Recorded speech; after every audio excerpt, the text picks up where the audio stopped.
visiting with Dave Porter about the Poplar Bluff golf team. And Dave, as you look at this team going into the Missouri Hall of Fame, what made that team so special?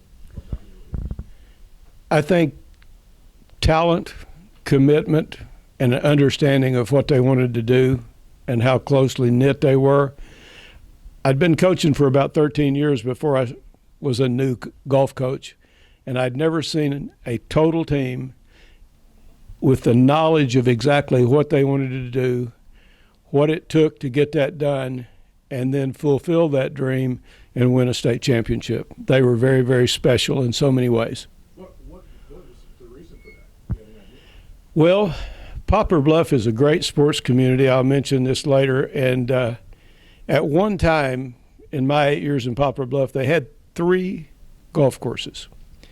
So anybody could play virtually.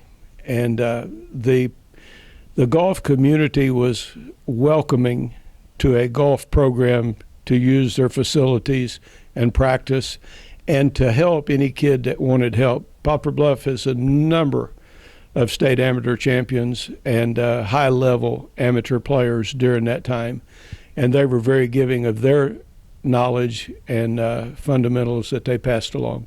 And the success, I guess, that the team had just kind of led to more success because everybody took pride in the program and wanted to be as good or better than the team that come before them. Absolutely, and it's an amazing thing. I've said for all the years I've been in coaching that there were 3 gyms for a high school golf coach, and there's probably a lot more than that. But Poplar Bluff, Sedalia, Missouri, and Jefferson City at the time, either in boys or girls or both, had excellent golf courses and programs that allowed kids to flourish. And what about, I guess, those teams particular with the competition that developed among everybody on that team and how much they worked at it and wanted to get better? It was amazing. We had 8 kids on that first state championship team that were a medalist in a match. We went undefeated for the entire season, and most of those matches were not close. They thrived and fed off of each other like no team I ever had until I came here, and I had a couple of basketball teams here that had that same kind of deal. Normally, you'll have a certain amount of kids that really buy in, and you'll have some that whatever sport it is, that's a secondary sport to them. They're not quite as committed. But this golf team was the ultimate in commitment and supporting each other and challenging one another to make each other better. There was one year you wanted to have a second team in the district. So you had some good Well, that was my first year to coach golf, and I was pretty enthusiastic about coaching no matter what it was. And so it didn't take me very long to realize that if you could only take 4 teams to the 4 players to the district, some really good players were not going to get the opportunity to compete for a state championship. So I called the state. I said, told them who I was and where I coached, and that I would like to enter 2 teams in the district tournament. They informed me that I could not do that. I said, we'll be more than happy to pay for them. They said, well, no, you can't do that. I said, but we've got more than 4 good players. Well, they wouldn't let me do it, but I am sure of this.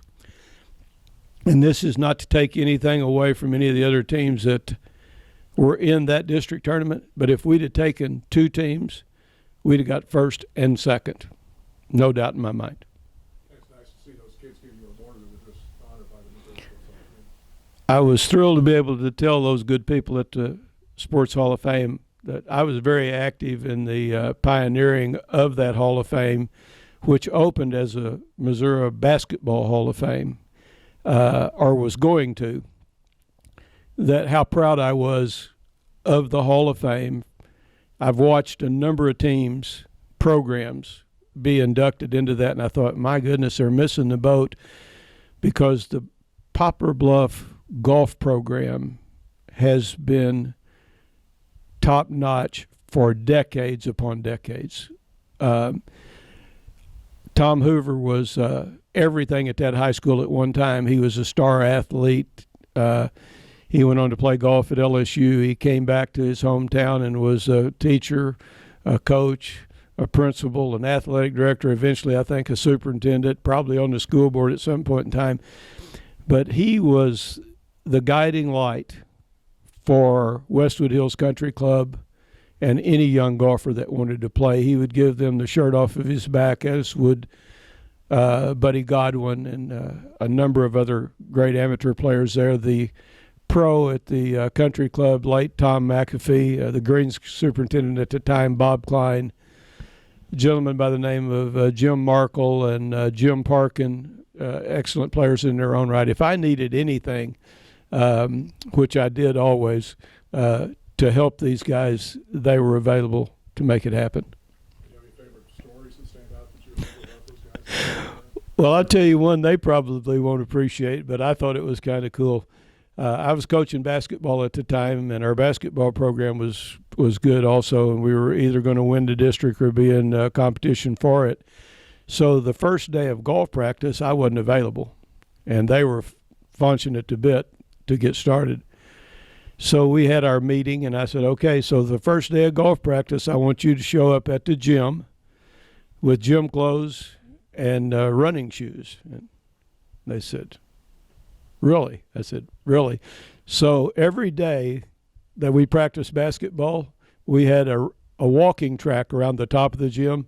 So they ran a mile or two every time. And if the look on their face when I told them they were going to do that was priceless, because I'm pretty sure that they had never had to do that before. But it all worked out. So that was funny. And then the other thing, I had imagined what it would be like for those guys to fulfill their dream. And when it happened, I thought, oh, my God, I got 4 guys in a van. There's no cell phones, at that time. And they will be loud from the time we leave Columbia until we get to Poplar Bluff, which at that time was at least a 3-hour drive. And I said, on the other hand, I won't have to worry about me falling asleep because it'll be so loud.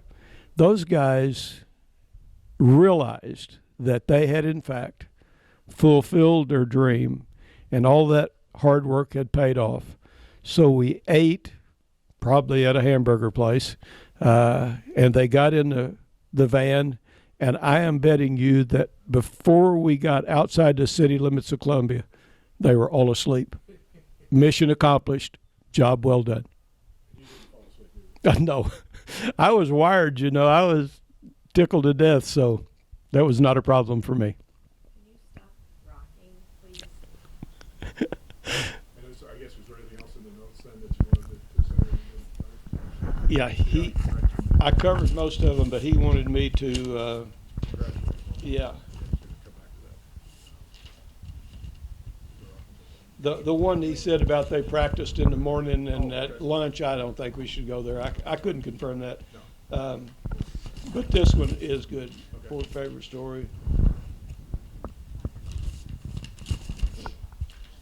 Okay, at the end, in your own way, please say congratulations. Okay, let me reread this because I want to congratulate the Hall of Fame too. I think I've already done that.